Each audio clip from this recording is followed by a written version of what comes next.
অবতল দর্পণের লক্ষ্যবস্তু অসীম দূরত্বে অবস্থিত। প্রতিবিম্ব রশ্মির মাধ্যমে নির্ণয় করো প্রতিবিম্বের অবস্থান, আকার এবং প্রকৃতি নির্ণয় করো। একটা অবতল দর্পণ, এটা বক্রতার কেন্দ্র, এটা হচ্ছে প্রধান ফোকাস। লক্ষ্যবস্তু থেকে অসীম দূরত্বে অবস্থিত, অর্থাৎ দর্পণের বাইরে অসীম দূরত্বে অবস্থিত। সেই লক্ষ্যবস্তুটা হচ্ছে কি, এও একটা লক্ষ্যবস্তু। এখন এর প্রতিবিম্ব কোথায় গঠিত হইবে সেটা রশ্মিচিত্রের মাধ্যমে অঙ্কন করতে হবে। তাহলে আমরা কি জানি, একটা প্রধান অক্ষের সমান্তরালে যাইবে, প্রধান অক্ষের সমান্তরাল কালে সেটা কোন দিক দিয়ে যাইবে, প্রধান অক্ষের সমান্তরালে প্রধান ফোকাস দিয়ে যাইবে। ঠিক আছে, পুরোপুরি যায় না, এইবার ঠিক আছে। কালিতে কয় কি নাই নাই নাকি, প্রধান অক্ষের সমান্তরালে আপতিত রশ্মি কোন দিক দিয়ে যাবে, প্রধান ফোকাস। আর একটা যাইবে বক্রতার কেন্দ্র বরাবর বা বক্রতার ব্যাসার্ধ বরাবর আপতিত রশ্মি, আবার ওই একই দিকে যাবে। ঠিক আছে, তাহলে প্রধান অক্ষের সমান্তরাল একটা গেছে, সেটা প্রধান ফোকাস দিয়ে বেরিয়ে গেছে।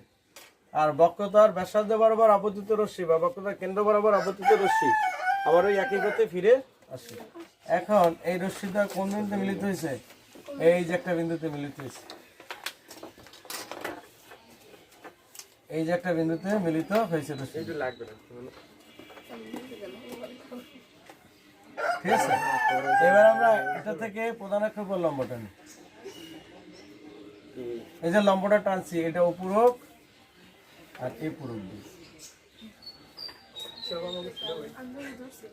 তাহলে এই লক্ষ্যবস্তুর প্রতিবিম্ব কিন্তু এই গঠিত হয়েছে, লক্ষ্যবস্তুর প্রতিবিম্ব কিন্তু এই গঠিত হয়েছে। ঠিক আছে, তাহলে আবার দেখো, একটা প্রধান অক্ষের সমান্তরালে গেছে ও ই পথে,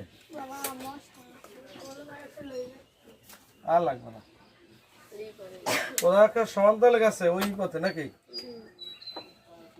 আর একটা বক্রতার কেন্দ্র বরাবর গেল, সেটা গেল তোমার ও এফ পথে, এফ আছে না, জি পথে গেল, আবার ওই একই পথে ফিরে আসে। রশ্মি দুটা পরস্পর ও ড্যাশ বিন্দুতে মিলিত হয়েছে। এখন ও ড্যাশ থেকে প্রধান অক্ষের উপর আমরা একটা লম্ব টানছি, ও ড্যাশ এ ড্যাশ বা উপূরক এ পূরক। ঠিক আছে, তাহলে উপূরক এ পূরকই হলো তোমার এইটার কি, বাস্তব প্রতিবিম্ব।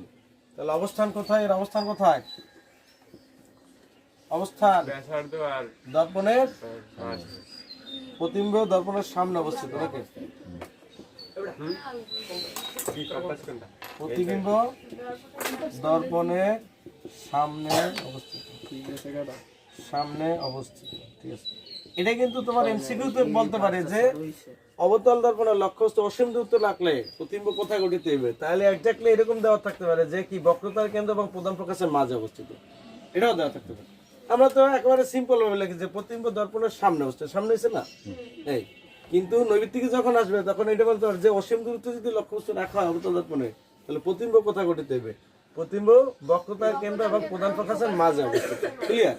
আবার আকৃতিও বলতে পারে, আকৃতি কি হইবে, অবশ্যই এই বাইরে যদি রাখি অসীম দূরত্বে, তাহলে লক্ষ্যবস্তুর চেয়ে ছোট হইবে, লক্ষ্যবস্তুর চেয়ে ছোট হইবে। এগুলো এমসিকিউতে বেশি। ঠিক আছে, তাহলে আকার কি, লক্ষ্যবস্তুর চেয়ে ছোট, লক্ষ্যবস্তুর চেয়ে। ঠিক আছে, আর প্রকৃতি কি, বাস্তব, বাস্তব এবং কি, বাস্তব এবং উল্টো, অথবা সৎ এবং কি উল্টো। বাস্তব মানে সৎ, সৎ এবং কি উল্টো। ঠিক আছে, বোঝা গেছে, বোঝা গেছে না বোঝো নয়। আবার দেখো, অবতল দর্পণের বক্রতার কেন্দ্রের বাইরে অর্থাৎ অসীম দূরত্বে একটা লক্ষ্যবস্তু আছে, ওই একটা লক্ষ্যবস্তু, ও থেকে একটা রশ্মি প্রধান সমান্তরাল আপতিত হয়, প্রধান ফোকাসের মধ্য দিয়ে প্রতিফলিত হয় ই আর পথে। আরেকটা রশ্মি কি তোমার বক্রতার ব্যাসার্ধ বরাবর আপতিত হয়, সি এর মধ্য দিয়ে আপতিত হয়, আবার ওই একই পথে ফেরত দেয়। তো রশ্মিদ্বয় পরস্পর ও ড্যাশ বিন্দুতে বা উপরক বিন্দুতে মিলিত হয়। এখন ও বিন্দু থেকে আমরা প্রধান অক্ষের উপর একটা লম্ব টানি, ও পূরক এ পূরক, তাহলে এই অপূরক আর এই পূরকই হলো কি তোমার এই ও এর কি, বাস্তব প্রতিবিম্ব, বাস্তব প্রতিবিম্ব। আকার অবস্থান কোথায়, প্রতিবিম্ব দর্পণের সামনে অবস্থিত, আকার লক্ষ্যবস্তুর চেয়ে কি ছোট, আর প্রকৃতি হচ্ছে বাস্তব এবং কি উল্টো। এই গেল এটা শেষ।